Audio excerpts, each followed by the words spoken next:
When I went into William Harvey Hospital, it was in an ambulance and I was unconscious.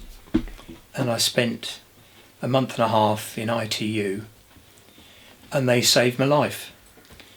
And I then in March, end of March, went to Canterbury to the stroke recovery ward, and then they got me from being bedridden to being walking around with a stick, which is amazing. You know, they were amazing people. I got COVID in December, late December, went to bed and basically deteriorated. I went into hospital on the 1st of January, spent quite a bit of time in A&E. Then I got put into Fordwich ward, I think it was. And then the next day I was in an ITU, ventilated, was under for a long time.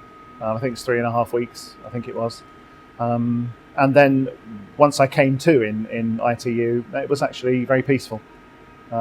Amazing place. I went straight into the hospital. They put me in a cubicle. I thought I'd probably have oxygen for 2 or 3 days and they'd send me home. But I couldn't have been further from the truth. And then it started to really dawn on me on how serious the situation was.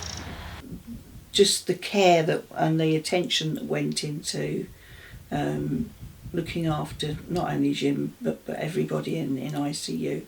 It was absolutely amazing.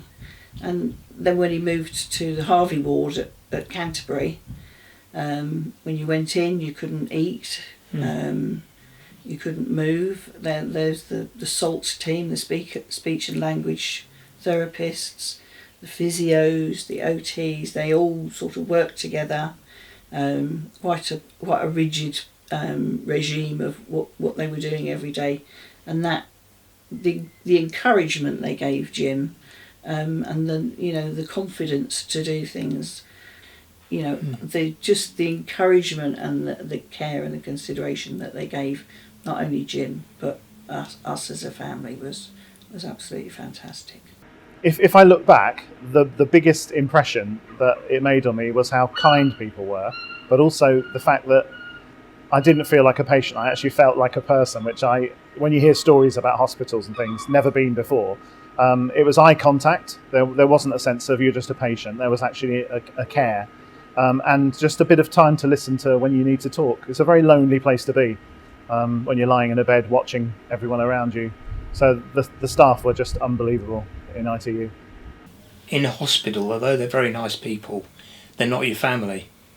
So just having, well, it's for about half an hour, wasn't it? Having the dog come to see me, and Linda, of course, was very nice. You know, it was brilliant. The staff, I can't praise them enough, because it wasn't just that they could comfort you all the time. They had to be strong-willed and disciplined with you quite a lot, and they got the balance just right. No, I cannot praise NHS. It's the best in the world. They came in with a very tall Zimmer frame, which supported my chest as I stood up, and I managed to walk quite a few steps and then sat back on my bed, and I remember just bursting into tears thinking, there is a chance that my life will go back to normal. And that was the turning point for me. So the physios, their patience and their honesty meant everything.